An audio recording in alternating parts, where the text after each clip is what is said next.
A lot of people this time of year are calling about their cars shaking very violently on the road. What we're finding, a lot of cars that are taking dirt roads are getting in some pretty soft mud.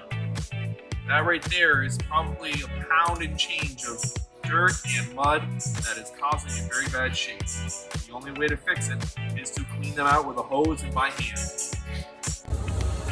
So here we have a car and an electronic issue. If you look closely, you can see the giant nest that's built up in the back of this car. So here we have an Impreza. We're going to open the hood and we're going to show you where the engine air filter is located. When you open up, you'll have this box right here. This is where you can check your engine air filter to make sure there's no mouse nest located inside. That filter's a little dirty, but not too bad, but no mice inside. All right, here we're gonna go through the glove box and we're gonna check the cabin air filter to see if there's any critters inside there.